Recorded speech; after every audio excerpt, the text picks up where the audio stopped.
Hello, thanks for joining me, astrologer Patrick Arundell, for your in-depth horoscope forecast for week commencing the 12th of August for the Sun or the Ascendant. If you've yet to subscribe to my channel, I'd be honoured if you did so now. This week kicks off with Jupiter starting to go forwards after a 4-month backward journey. That's something we can all celebrate. Jupiter is about expansion, it's about travel, it's about philosophy, higher education, anything to do with overseas connections, but it's also to do with a kind of essential fairness. And over the last 4 months, if there have been parts of our existences which seem to have been bogged down and restrained in some way, I do feel that things can start to pick up. Now, Jupiter is supported superbly by Mercury, which moves on Monday into the sign of Leo.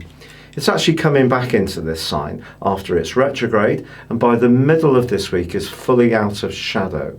And this is going to see us all feeling much more outward going, much more upbeat, and a little less introverted.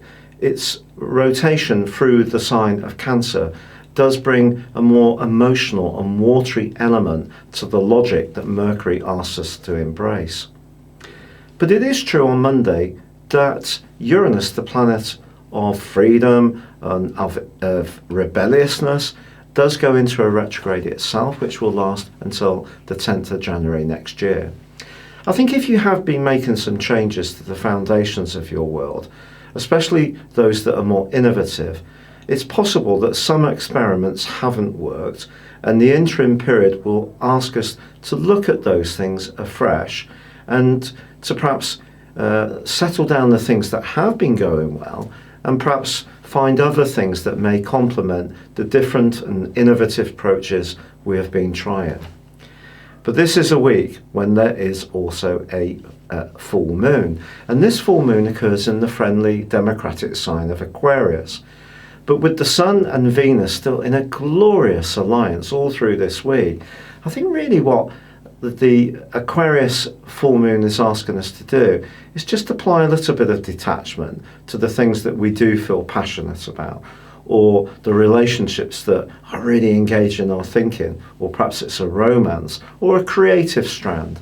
It's about balancing, toggling between what's good for us as individuals and what we need to do to connect with other people. So if we get too caught up in our own agendas, that won't necessarily be such a good thing. Now, Mars is going to be leaving the sign of Leo this week and making its way into the sign of Virgo, where it's going to be through to the 3rd of October. Now, Mars moving into Virgo is an interesting one because Mars is about I, and it's certainly been emphasising that in its transit over the last 6 weeks through Leo. In the sign of Virgo, it's more to do with virtuousness, and it's therefore more about what we can do for others, being of service, but also making sure that we use the extra energy it gives us in an industrious, practical and productive way. So if we can get fitter, if we can sort out our diets a little bit more, if we can organise our existence to the point that they're working really superbly well, then we'll be surfing the energy of Mars really very successfully. So Mars in this area is a much more productive, practical and busy influence, not quite so social. But that social factor that has been so powerful in the heavens in recent weeks is still very, very strong this week. It is just finding that balance. But I think the combination of the Sun and Venus is glorious, and Jupiter going forwards is something that we can all savour. Your specific forecast, Capricorn, continues to show a truly sultry combination between the Sun and Venus. This is week 3 of them linking so cooperatively. The Sun is about our desire, Venus is about what we attract. In the 8th solar house, that may have been good for you this month around business or any other kind of financial strand in your situation. In a more emotional orientation, this could have sealed the deal when it comes to drawing closer to someone you really like. Now, maybe this is an ongoing relationship, maybe it's someone who's newly into your life. But if you are thinking about things in a more pragmatic way, Mercury's relocation back into the sign of Leo to join up with these two is something you can really use to your benefit. Mercury in the 8th house, moving from the 7th, helps you to work out not just what people have said to you, but what they really mean. So it helps you to decipher the code, get beneath the surface. Uranus, it's true, does go into a retrograde as the week begins. Jupiter, on the other hand, comes out of one. Jupiter continues in a very spiritual location for you and is going to be a great asset to you towards the end of this year once he moves into your sign on the 3rd of November. But for now, this is just encouraging you to be open to new ways and new sources of information or new outlooks or philosophies. But I think Uranus going into a retrograde just suggests that if you have been buzzing with new possibilities and being a bit edgier about your approach to life in general since March the 7th, it's just saying that Uranus is a great asset. It can shake things up. It can create a greater sense of independence and freedom, but also it can be unsettling.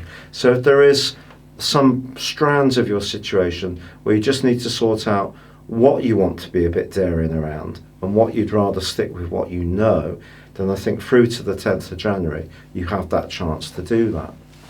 The full moon on Thursday, in a practical sense, suggests that if you are drawn towards splashing out on a big ticket item, you do think about the long-term consequences.